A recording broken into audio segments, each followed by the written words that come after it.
Welcome back, everyone. It's Kenny. Yes. Sherv. How are you?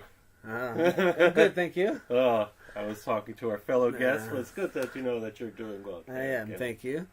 Okay, guys, tonight we're going to talk about celebrities and athletes who have a stutter or have had throughout their lives and have struggled with it one way or another. Actually, what they did to get through it. And so Sherv and I kind of battled for the past few minutes or so on who's getting who. We had a draft. Yeah, we did. We did. He took some of my names, but that's okay. No. It's fine. All good. So I'll just get to my list really quick, and then I'll let Sherv say his piece. But Julia Roberts, who everyone knows as an American actress known for specifically her role in Pretty Woman, she struggled with stuttering, and she also had a brother, Eric, who is an actor that some of you may know of or seen in some movies. He also had a stutter. Hugh Grant. Hugh Grant is a English actor known for such roles as Mickey Blue Eyes, Bridget Jones's Diary. Another one is Bruce Willis, big name, American actor, obviously known for Die Hard movies. He died the hardest. That's right. And he has a catchphrase in that movie I'm not going to repeat right now. You all know it. What was it? It was Yippee-ki-yay? Yeah. Yippee-ki-yay. Oh, yeah. You know. I got you. I'm not good. This is not that kind of channel. Yeah. Good channel. So clean it up. Yeah, yeah. Very clean. So he had a stutter, because I read up about it a little bit. He had a stutter growing up, and he got over it by starting to do theater, and he conquered this disorder that way. So bravo, Bruce Willis. Good for you. See, that kind of gives a little bit of encouragement and hope to people out there that maybe want to get into that field and are hesitant because of that. A little bit of a stutter. Don't worry about it. Move forward. Do what you want to do. Follow your dreams. Here's a big one. Elvis Presley. I call him king of rock and roll. And actually he started singing as a method of speech therapy. So again, in our previous episodes, we talked about maybe how do you handle your stutter, on how you cope with it, or what sort of methods do you use to conquer it, so to speak. And that was his. Emily Blunt, she's an English actress. She struggled as a child, but when she was 12, one of her teachers encouraged her to participate in a play at school. So she says that was a pivotal moment in her life. So all you need sometimes is maybe a little push from somebody, a little words of encouragement. Just go for it. Do it. You never know. And look at her, successful actress. Bill Walton.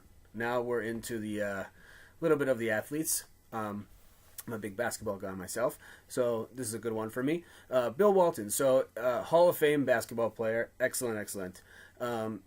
His method is kind of unique. I've never heard this, but he chewed gum to help build up his jaw muscles to kind of help out with his stuttering.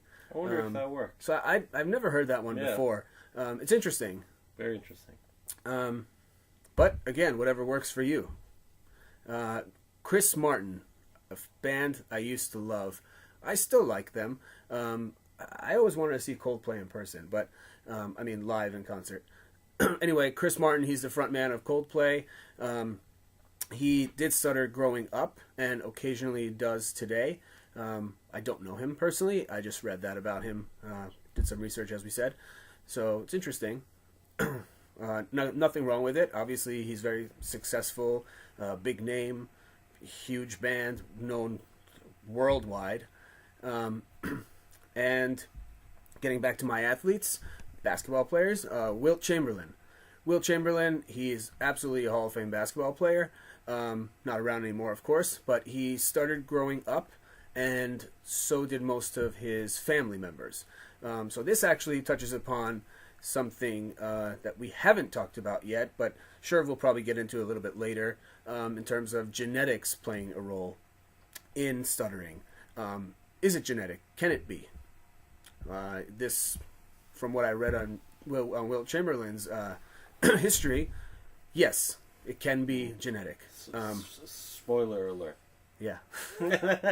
So that's my list, guys. I'm going to let Sheriff take over here, and he's going to tell you his list. Yes, some of which he yes, stole yes. from me. No, this is all the OG list. And I got to tell you, when I was doing research on this topic, I was very pleasantly surprised to see all my childhood heroes and some current people that I admire very much to be on this list.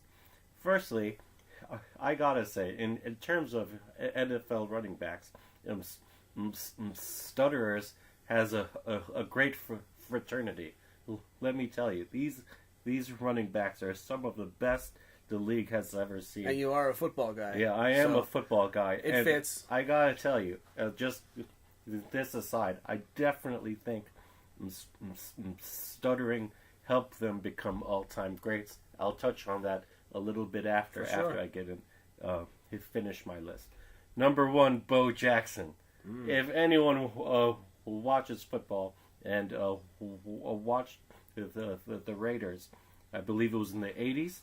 Yeah. Was it the 80s? I think so. This guy was unbelievable. Oh, yeah. He was fast. He had power. I remember Deion Sanders saying once in college he played up against him, where of course Bo Jackson was the man, and he just face planted Deion Sanders into the ground. Bulldozer. Yeah, bulldozer. This guy was a monster. Yep. He was a power back. Not to be messed with. Rare speed. Rare speed. Uber fast, uber tough. One of my favorite players of all time. Around package, pretty much. Yeah. This guy could do it all. And the next one, Adrian Peterson. To give you an idea of what a man Adrian Peterson is, the season after he tore his ACL, tearing your ACL in football used to mean that your career was over. Oh yeah. Of course, medicine has come a long way, but I remember. I mean, I have some good friends who have torn their ACL, and of course, I mean, their knees never the same. Yeah, they have pain. They always know when it's going to rain, that kind of thing. And the old adage is you lose a step. Everyone says that, whether it's in football or in basketball. The knee Tough injury isn't 100% like it used to be. The season after Adrian Peterson tore his ACL, he rushed for 2,000 yards, basically on one leg. The guy was a beast. He was a workout warrior, and his dedication. He's such an intense individual, and I love that. I love the drive. I love the willingness to win, and nothing holding him back. I mean, if you showed me a person like Adrian Peterson and you told me he stuttered, I would say, okay, watch out now. This guy not only has the body, but he definitely has the mentality. Mm-hmm. He feels that pit in his chest when he knows that people may have laughed at him inside their mental, but never outside. Mm-hmm. You don't laugh at someone like Adrian Peterson. Definitely not. He shakes your hand and crush all the bones in your hand. Mm-hmm. Next Next one is Herschel Walker. Herschel Walker is the reason why the Cowboys won all those Super Bowls.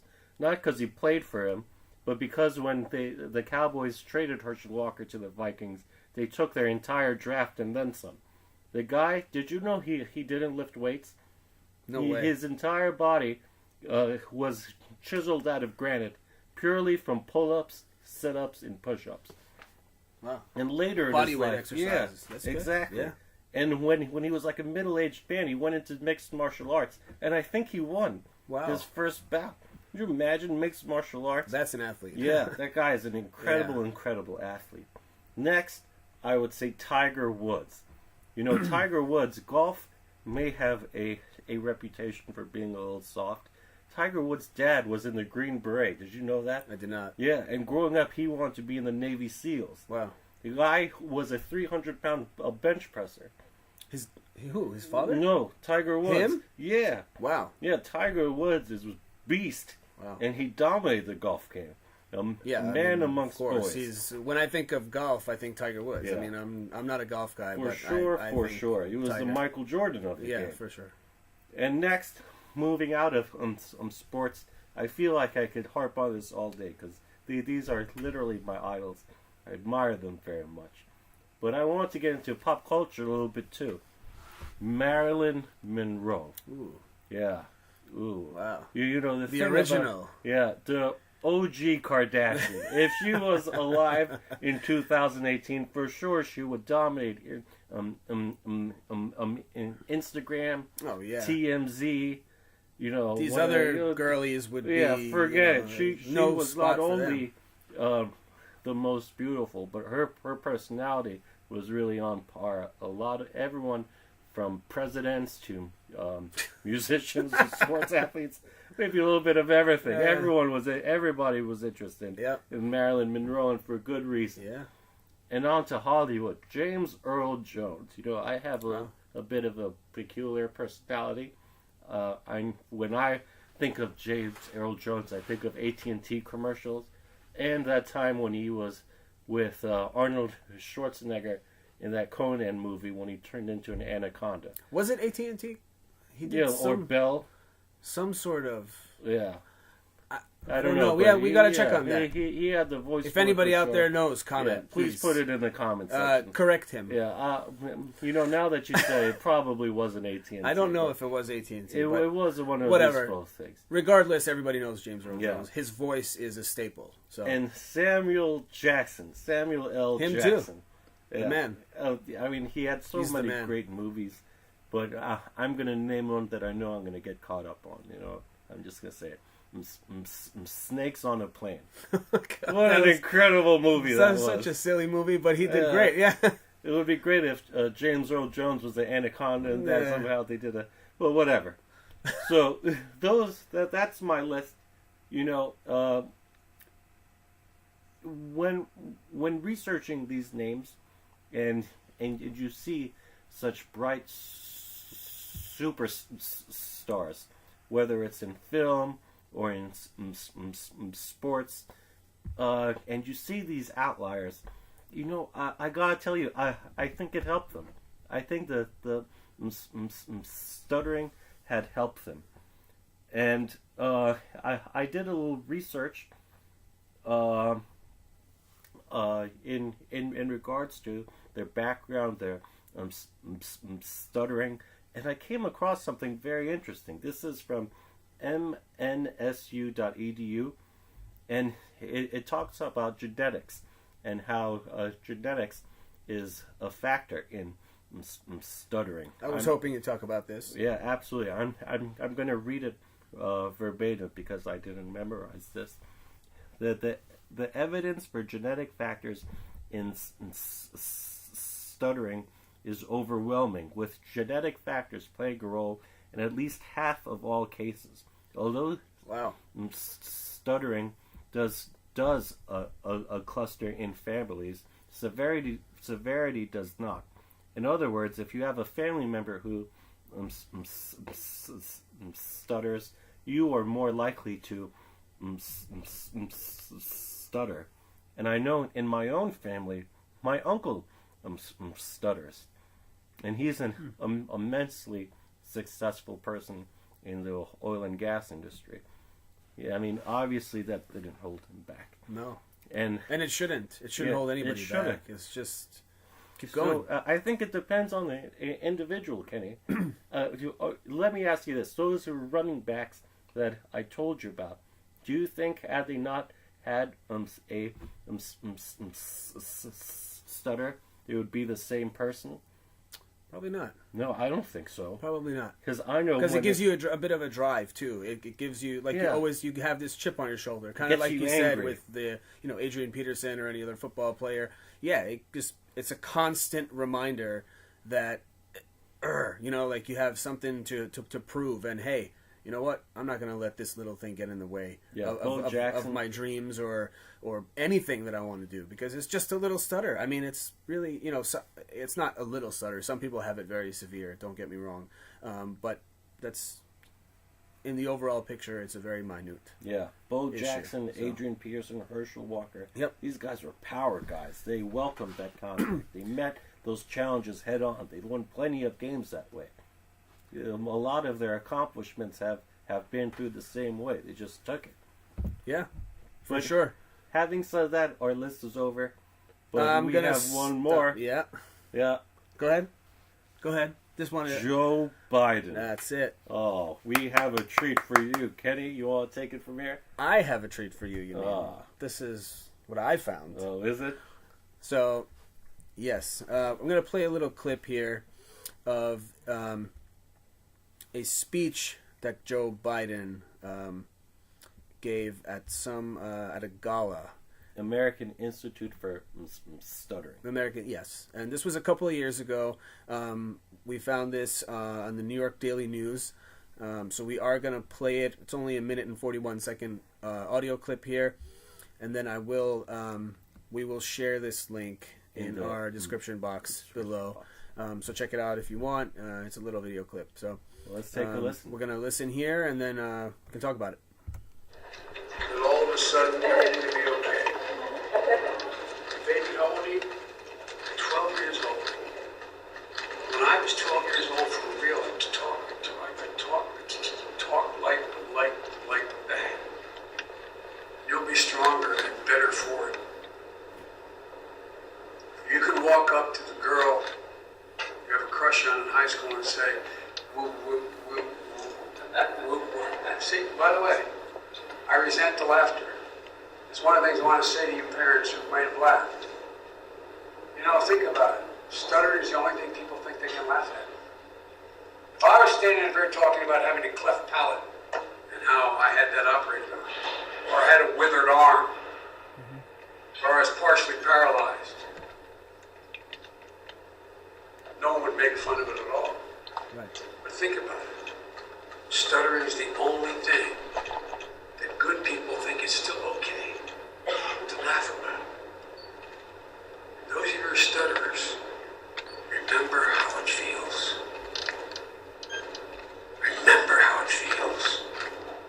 Dragging down that empty hole in your chest.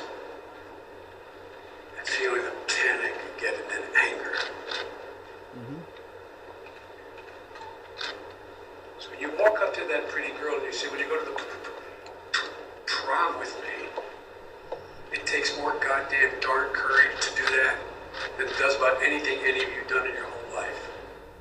Hear, hear. Bravo. Wow. That Excellent. was amazing. That was amazing. Bravo. Very powerful. So again, guys, thanks for joining us on this episode. Unless there's something that Sherv wants to add about that, I mean, that leaves me kind of speechless. It's it's a very powerful speech, and you guys can check it out also if you'd like. Like I said, we'll put the link below. He's the man. One thing I just want to add, we're not politically affiliated at all here. No, not Republican, not Democrat. That's not what we're trying to do here. But what Joe Biden did, I think, takes a lot of courage, and he touches on something that's so true. That imagine doing that, yeah? You're going to somebody, in this case, going up to a pretty girl and asking her out to prom, and knowing you're going to go through that. That takes guts. That's what courage is. Yeah. It's especially in public, within earshot of people you mutually know, risking that ridicule and going for it. And look where Joe Biden is today. Yeah. A lot of these media personalities, these athletes, these politicians, these celebrities that have gone through that, I think it gives them a competitive advantage in this arena because they're ready. They've experienced the worst and they're ready for the best. Yep. That's what I want to touch on. So please, everybody. Well said, by the way. Thank you. Please like, comment, and subscribe. We appreciate you as always for joining us for our third episode. We look forward to the next one. Take care. Good night, guys. Good night.